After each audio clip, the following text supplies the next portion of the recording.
Halo, di sini aku ingin ceritain analisisku tentang film Serigala Terakhir.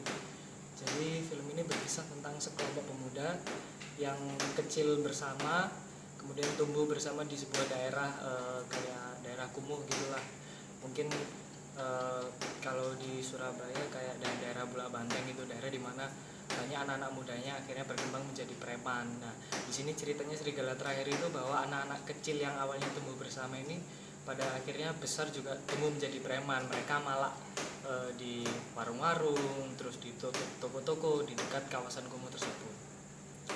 Kemudian konfliknya film ini itu menariknya kenapa? Karena eh, tokoh utamanya ini stop. Jadi tokoh utamanya ini eh, kan terlibat dalam suatu perkelahian saat bermain sepak bola. Jadi tapi saat terlibat perkelahian itu dia nggak sengaja membunuh musuhnya gitu, dan teman-temannya itu malah nggak mau bantuin dia dan malah meninggalkan dia. Jadi dia yang pergi ke penjara sendirian, jadi dia kayak merasa dikhianatin gitu.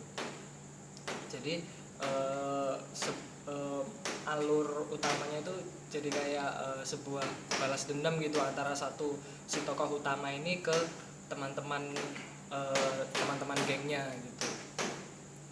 Jadi awalnya setelah keluar dari keluar dari jadi di sini si tokoh utamanya ini malah setelah keluar dari penjara dia ikut bergabung dengan geng musuh bebuyutannya dari geng teman-temannya itu. Jadi dia berusaha kayak secara nggak langsung membalas dendam lah kepada teman-temannya, walaupun dia sebenarnya uh, jadi sebenarnya si tokoh utama ini walaupun ingin membalas dendam, tapi dia caranya tidak ingin menyakiti secara langsung kepada teman-teman gengnya, karena bagaimanapun kan mereka juga teman-teman lamanya, teman-teman kecilnya. Kemudian kalau aku lihat si tokoh utama ini kayak terombang-ambing antara gimana nemuin caranya agar bisa membalas dendam, tapi juga maksudnya nggak nyakitin dan nggak musuhin secara langsung gitu. Jadi dia berusaha untuk membalas dendam lewat serangkaian e, e, tindakannya yang kayak satu, misalnya dia bakar klub milik klub milik seorang Cina yang membayar upeti keamanan kepada geng temennya yang lama, dan kepada gengnya yang baru. Jadi si pemilik klub ini dipaksa untuk membayar upeti kepada gengnya yang baru, padahal sebenarnya daerah itu sudah masuk di wilayah gengnya temennya. Jadi kayak secara istilahnya psikologisnya bahwa dia ingin merebut wilayah geng teman-temannya secara pelan-pelan gitu. Jadi dia wilayah temannya, kemudian toko-toko yang dulunya dijaga oleh geng teman-temannya, istilahnya kan ada uang keamanan. Jadi sekarang si Jarwo ini pengen merebut usahanya temennya gitu, jadi agar usaha temennya bangkrut gitulah. Akhirnya karena si temen-temen lamanya si tokoh utama ini mulai nggak suka dengan tindakannya, akhirnya mereka mulai frontal untuk melawan si tokoh utama ini. Jadi si tokoh utama ini akhirnya terpaksa akhirnya harus melakukan cara yang keji untuk menghabisi teman-teman geng lamanya, seperti dia menghancurkan kepala temannya dengan palu, kemudian dia menembak temannya, ya seperti itulah. Endingnya sendiri pun sebenarnya agak kurang sip sih menurutku, karena di situ tokoh utamanya akhirnya ditembak mati oleh istilahnya sidekicknya dia di geng barunya itu. Jadi awalnya si sidekick ini dulu pernah ditolong sama dia, kemudian setelah dia keluar penjara cuma si sidekick ini yang nolong dia. Jadi teman-temannya yang lama nggak ada yang nolong, jadi cuma si sidekick ini yang dulu itu kayak anak culun, kemudian pernah ditolong sama si tokoh utama.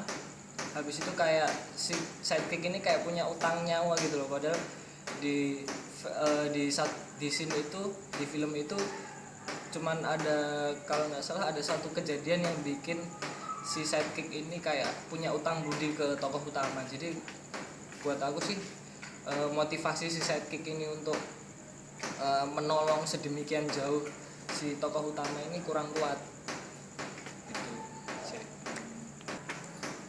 Kalau secara genrenya aku lihat sih film ini termasuk kategori drama action ya, soalnya di sini actionnya ada, yaitu adegan perkelahian tangan kosong kemudian baku tembak, tapi yang kental di sini juga syarat akan drama, yaitu intrik-intrik antara perebutan wilayah, antara intrik-intrik cinta juga ada, cinta antara si tokoh utama ini dengan adiknya temannya yang lama gitu. Jadi aku kira sih ini masuklah di dua kategori itu. Kalau menurutku film Serigala Terakhir ini juga merupakan suatu film action yang punya karakter ya. Kenapa aku bilang gitu? Soalnya film Serigala Terakhir ini memadukan unsur-unsur action yang kental di zaman 80-an, itu zaman-zaman retro, di mana masih ada dulu kan, kalau di zaman tahun 80-an masih ada preman, ada gali istilahnya, di mana mereka itu ya dandanannya kalau gali-gali eksekutif ya pakai jas, tapi juga bawa pistol, mainnya tembak-tembakan, tusuk-tusukan. Nah, di film Serigala Terakhir ini juga ditunjukkan seperti itu dengan gaya pakaian yang sangat kental akan aura tahun 80-an gitu. Dan juga perbedaannya dengan film-film action lain di Indonesia seperti film The Raid, bahwa film Serigala Terakhir ini nggak terlalu action pack, nggak terlalu cepet actionnya. Jadi nggak seperti The Raid yang gerakannya sangat cepet kan. Jadi dimana Serigala Terakhir ini lebih menitik beratkan pada action yang berkualitas, dimana satu pukulan aja atau satu tusukan aja udah bisa membunuh, ngapain berkali-kali sama kayak The Raid gitu.